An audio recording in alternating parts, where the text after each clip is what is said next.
Hey guys, Brian with VetteSource checking back in today, Sunday afternoon. Another cool, balmy day. We had some rain that cooled us off, so I'm going to come out here and take another opportunity to do a little work on the car here.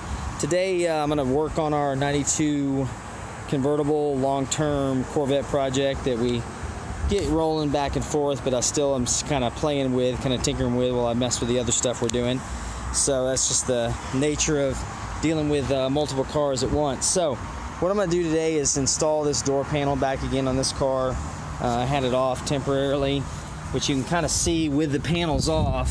You can kind of see what's in here underneath these structures here. This is the inner structure, which is actually metal with fiberglass riveted on the inside of it right here. This is a metal frame right here, metal section in the middle of here. So what you can do is take this out when you're changing the window regulators, and then the regulators right behind there, so you can get into there and get all your stuff into the door. These are not nearly as easy as the newer cars have become with the removable electric locks and things like that. This is still kind of old school tech, but it's worthy of getting to know and figuring out, because in a pinch, this is kind of some of the stuff you have to know how to deal with. So these, of course, are our wires that go to our door controls and things like that. So there's our door panel there that we're going to put back on. There's our window switch assembly with the rocker switch left and right, up and down windows, and then the left and right on the power mirror switch. So looking at it, you know, whereas a lot of the door panels nowadays are controlled or put on there with push pins, these actually still have screws in them. So these are actually the captive plates, if that'll zoom in there for you, on our nut plates.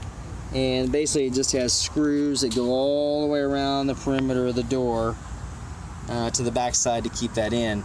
Now these Corvettes here are unique in the fact that they have on the back side, they're curved at the top with a webbing right here. You should be able to see this here. So there's a webbing right here that keeps tension on them. And what happens with the years is these will actually fail and get cracked right here along that seam. There's a seam right there, and they'll crack right along that seam, that mold mark. And then what happens, that's why the top of your door panel flops over when you're closing and opening the door on your Corvette. So you know, again, we're looking at 30-year-old cars, so there's going to be things that are wrong. Like even this panel here, it is separated right there in that corner, so I'll have to repair that eventually. For today, I'm just going to go ahead and put it back together again. But just kind of an interesting thing to see, date codes, original on this stuff. So these are really just a plastic piece with a vinyl covering over them with plastic glued in with foam, the way they've been making door panels for God knows how many years. So let me get set up. I'm going to hang the door panel here in a second, and I'll get right back with you guys and show you how we get this put together, okay? Be right back. Okay, I'm back here with the door panel kind of hanging on the top here. First trick you got to really do is get that panel in that corner there on that seam, and what that does is locks it into place and sets it so that you've got no movement up there. That's where that tension comes in. And then of course what you want to do is get this set up. Of course, this is your hatch release switch. You get these set up so that your nut plates are going to find the right spot there. And then what you do is you work your way from there, going all the way down across the middle or the bottom, and then back up to the top again. And then what you do too is make sure your wiring harnesses are going to come in at the right spot. This one here is going to come, this is for your power lock switch. It's going to come from the bottom underneath the handle, because as you can see kind of quickly there's a nut plate right there, and there's a hidden one right behind the door latch. Sometimes people will forget that one and leave it in. They try to rip the panel off and they'll rip everything up. This one's missing it, the nut plate. I'm gonna leave it out for right now. But I get that later on when I find another one on another door. So you just wanna make sure they come through the right slots right there, because that's for the upper map light. Lower one is for your door lock switch. This is for your window switch, and this is for your power mirror switch. So let me go ahead and start the screws here around the perimeter. And you can see it really only takes about 7 screws to get this thing back in again. So let me get these started real quick, and I'll be right back. Alright, I'm back. Our perimeter screws are in. As you can see, actually I didn't realize I was missing the nut plate on this one. so I'm gonna leave that out for now, but I've got to fix this portion anyway, so this door panel will come back off eventually. I just wanted to show you guys how this works for today. So we've got perimeter screws along the bottom here, 1, 2, 3, 4, 5, 6, and interestingly enough, these perimeter screws like this are only used on the 90 through 93s. The 94s through 96s use those push pins that I was talking about that they've used in the later cars, which they do now. So I'm just going to go through very, very carefully, put these back in as I hold my camera. Make sure you do not over tighten them, because the truth is those nut plates are made out of a nylon plastic like a lot of the other things on the cars. In fact, if you remember watching some of my other videos, you saw the nylon gears on the headlight motors on the Formula 350s that I swapped out, and the Corvettes have them too, and they just wear with age, so you don't put a lot of tension on them. That one goes in. You always want to keep it on a slow setting. And you got that one. Let me get where I can get this other one here. Last two.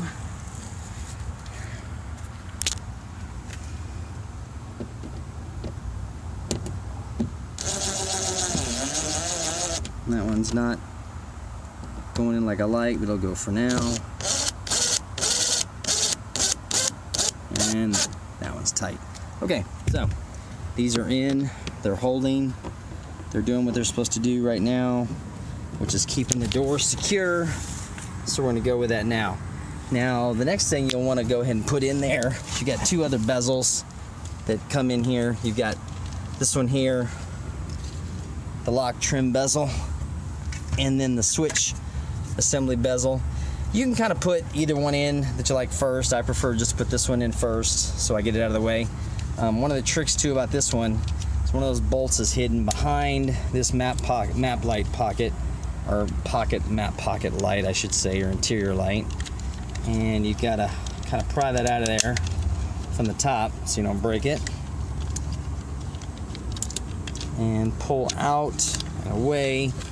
If I can get this done while we're on camera here. There we go. And that harness comes straight through there like that, guys. And there it is. And what it'll do is it'll sit in here like this behind that panel. You've got to kind of wiggle it in there. So I'll get this set in here first so you can see what it does.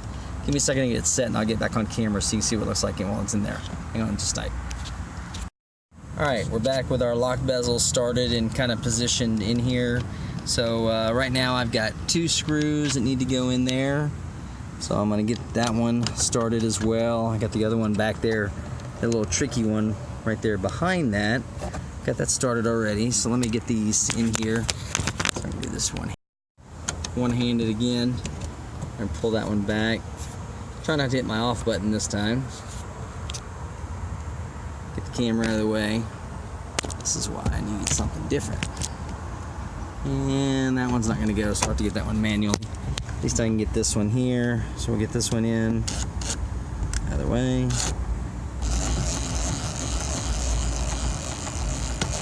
And that one's in. Okay. And now we've got the lock bezel in place where we need it to be for right now. Let's see if I can get that in this way. There we go. Okay, so you see that came out just a little bit because I don't have that upper one in right now, but that's exactly the way that bolt's in there, and it's secured in 1, 2, the third spot, which is out right now, but that's the way it's going to be. So down here, we got our last piece that goes in here, which is the lock trim bezel. Up here, it's just got an actual pressure clip that keeps it in place. So what I'm going to do is put this one together here, one-handed as usual, with the harness going back in there again as the camera moves everywhere.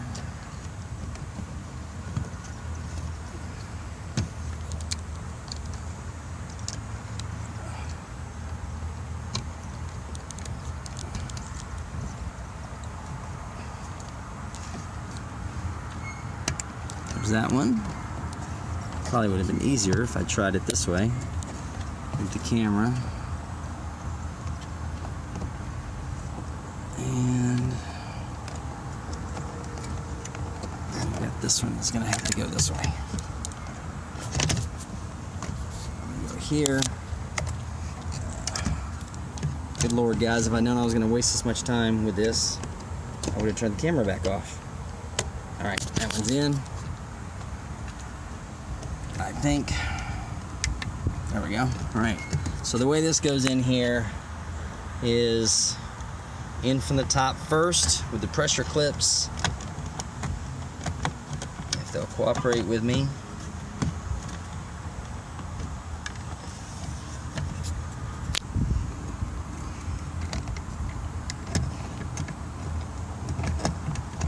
There we go. Those are in. And then down on this side, and then we'll use 2 screws to secure that into there, which I think we'll go with. These are not looking the best, but I'm gonna put them in there for right now. Those just fall right down in there, into that spot there. I don't know if I can get my tool down in there. Maybe so. There's that one. And